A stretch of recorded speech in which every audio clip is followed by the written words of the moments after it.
ಕೇಳಿ ಈಗಾಗಲೇ ವಿಷಯ ಪಾಸ್ ಮಾಡಿದೆ. ನಾವೀಗಾಗಲೇ ಸರ್ಕಾರಕ್ಕೂ ನಾವು ಇದು ಪತ್ರ ಬರ್ತಿದೆ. ಅಲ್ಲಿಂದ ಏನ್ ಒಪಿನಿಯನ್ ಬರ್ತೈತೆ ಅದನ್ನ ನಾವು ಎಲ್ಲ ಬರ್ತಿದ್ದೀವಿ. ಅಲ್ಲಿಂದ ನಾವು ಪಾಲನೆ ಮಾಡ್ತೀವಿ. ಸರ್ಕಾರದಿಂದ ಏನ್ ರಿಸಲ್ಟ್ ಬರ್ತೈತೆ ಅದನ್ನ ನಾವು ಪಾಲನೆ ಮಾಡ್ತೀವಿ. ನಾವೇನ್ ಕನ್ನಡ ವಿರೋಧಿಗಳಲ್ಲ. ನನ್ನ ಮಾತು ಪೂಜೆ ಕೇಳ್ತೀರಿ? ನಾವೇನು ಕನ್ನಡ ವಿರೋಧಿಗಳಲ್ಲ. ನಾವು ಬೆಳಗಾವಿ ಅಭಿವೃದ್ಧಿ ಮಾಡಕ್ಕ ನಾವು ಈ ಹುದ್ದೆನ ಅಲಂಕರಿಸಿದ್ದೇವೆ. ನಾನು ಬೆಳಗಾವಿ ಏನಾದ್ರು ಅಲಂಕಾರ ಮಾಡಿದ್ದೀನಿ. ಅದಕ್ಕೆ ನಾನು ಈ ಕೆಲಸವನ್ನ ಅಭಿವೃದ್ಧಿ ಮಾಡ್ಬೇಕಂತ ಬೆಳಗಾವಿ ಯಾವುದು ಜಾತಿ ಮತ ಭೇದ ಭಾವ ಮಾಡದೆ ಎಲ್ಲ ನಗರ ಸೇವಕರು ಎಲ್ಲರೂ ಕೂಡಿ ಒಟ್ಟಾಗಿ ನಾವು ಬೆಳಗಾವಿ ಅಭಿವೃದ್ಧಿಯನ್ನ ಮಾಡೋಣ ಅಂತ ನಮ್ಮಲ್ಲಿ ಏನು ಗುರಿ ಇರಬೇಕು, ಬೆಳಗಾವಿಯನ್ನ ಅಭಿವೃದ್ಧಿ ಮಾಡುವಂತ ಗುರಿ ಇರಬೇಕು ನಮ್ಮಲ್ಲಿ. ಯಾಕೆ ನಾವು ಜಾತಿ ಭಾಷೆ ಪದ ಯಾಕೆ ನಾವು ಮಾಡ್ಬೇಕು?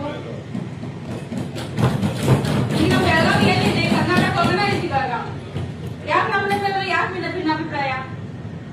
ಎಲ್ಲರೂ ಕೂಡಿ ನಾವು ಬೆಳಗಾವಿ ಅಭಿವೃದ್ಧಿಯನ್ನ ಮಾಡೋಣ. ಸರ್ ನೀವು ಈ ತರ ಎಲ್ಲ ಮಾಡೋದು ಬೇಡ. ನಮ್ಮ ಮುಂದಿನ ಬೆಳಗಾವಿ ಅಭಿವೃದ್ಧಿ ಬಗ್ಗೆ ಈಗ ಗಣಪತಿ ಉತ್ಸವ ಇದೆ, ಅದ್ರ ಬಗ್ಗೆ ಚರ್ಚೆ ಮಾಡೋಣ. ಡೆವಲಪ್ಮೆಂಟ್ ವರ್ಕ್ ಅನ್ನ ನೋಡೋಣ.